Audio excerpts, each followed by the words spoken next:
Hi, Pagan Shooter here. I'm back with the Mead. If you guys have watched some of my past videos, you'll see that I had made some quick, easy, small recipe Mead about 4 months ago, I would say. So, shit. Take two. Well, take three.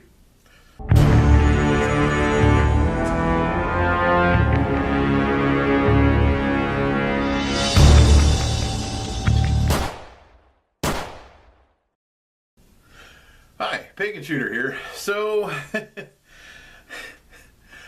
a lot of things can happen when you're recording these videos, and I went ahead and yesterday I recorded a video of transferring the mead to a different jar because it had finished fermenting.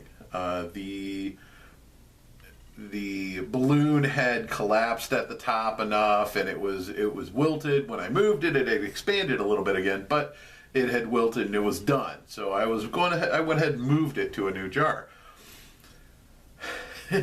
I had taken a full-length video. It was a nice long one on the transfer process and what to look for and what we were doing and why we were doing it, and I got this.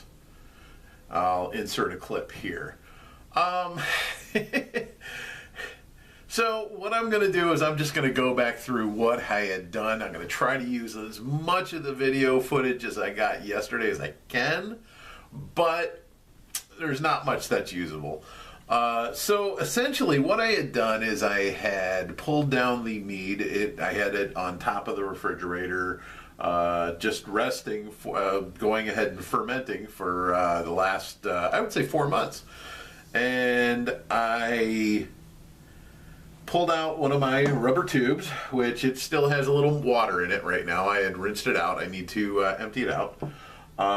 So I pulled out one of my tubes and cleaned it out, cleaned out the glass jar, cleaned out the cap, cleaned off one of the funnels, and I went ahead and placed because I don't have my auto siphon anymore, I went ahead and placed the mead in the plastic jug on top of the refrigerator, then placed the glass jug next to the refrigerator on the counter. Hopefully I have some video footage I can throw in here. I then placed the tube in the plastic, or removed the balloon and placed the tube in the plastic jug on top of the refrigerator, and then grabbed the other end of the tube and, using the funnel, poured some water down inside the tube and filling it about halfway, and I then let that fall into the glass jar from the tube, which caused the siphon to begin and sucked the mead out of the upper jar into the lower one. So that brought the mead down. Now you'll notice, if you look, it is only to about here now. So we're not at a full gallon. Oh, and I used the glass. So I had shown in the original that a plastic jug can be used and how to do it very inexpensively and very quickly and easy. Well, I didn't have another plastic jug, so I decided to use one of my glass ones. This is just a gallon jug, and you'll notice that it's not a full gallon. Normally a full gallon would come up to right about here in the neck. So what happens when you're making this, you'll start off with a full gallon, and all of the yeast and the byproduct and anything that you've added to the mead falls to the bottom, and that's that sludge that you see down there. Well, yeah, hopefully I have some in the image, or have an image of it in the video. So all of that falls like sludge to the bottom, and you'll see, if I have a clip, you'll see some of the blueberries in there, and they're kind of all swollen and empty, and so that stuff you don't want to transfer over. That is the byproduct of the fermentation process. So what you do want to take over is all the liquid to about a half an inch above that. Transferring over that sludge means that your racking process takes a little bit longer. In this case, I was able to transfer over, you can see, quite a bit, not a full gallon, but quite a bit, and it's kind of cloudy.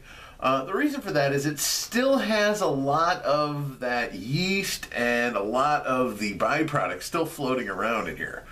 So the reason for transferring it is because, well, the fermentation process is done.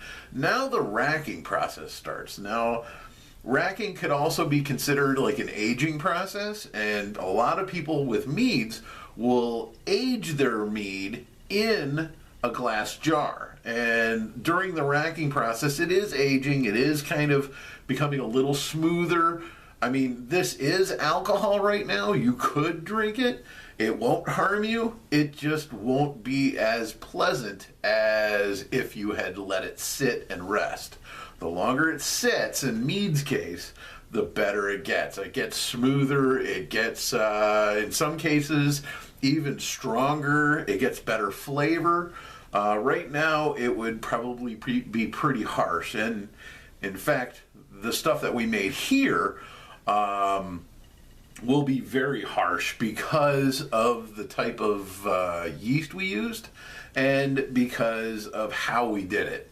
Had we done a more proper process, like using probably some better honey, probably use some better yeast, like a champagne yeast or an ale yeast, probably if we had used some nutrients or maybe some other fruit, the flavoring and the smoothness of this would be better. Right now it's actually pretty harsh.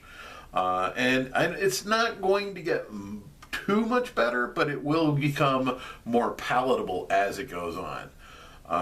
So it also, another thing in the racking process is a lot of times, most times, the mead you'll see a lot of this cloudiness start falling to the bottom. And it will start clearing at the top, and you'll end up with more of a clear mead. I have had one or two that never cleared, and they were very cloudy. I tried the refrigerator shock, where you put it in the refrigerator to get the solids to drop to the bottom, and in one of the cases, it just nothing helped, and it was cloudy. So I just use that for cooking, and honestly, that's what I use it for most of the time. That and giving it away.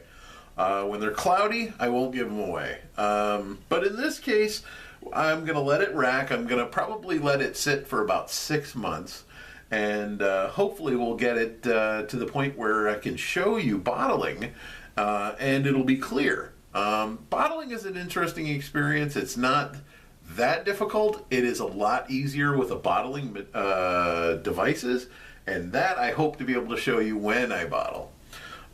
Maybe when it gets to the point where it's usable, even if I'm not going to give it away, maybe I'll bottle some and show on video how that's done. Anyway, this is Pagan Shooter. Thank you for joining me. Sorry the video wasn't as informative as I would like it to be, but thank you for joining. Like, share, subscribe, and if this helped at all, let me know. If you have any comments, go ahead and leave them at the bottom, and we'll see you next time.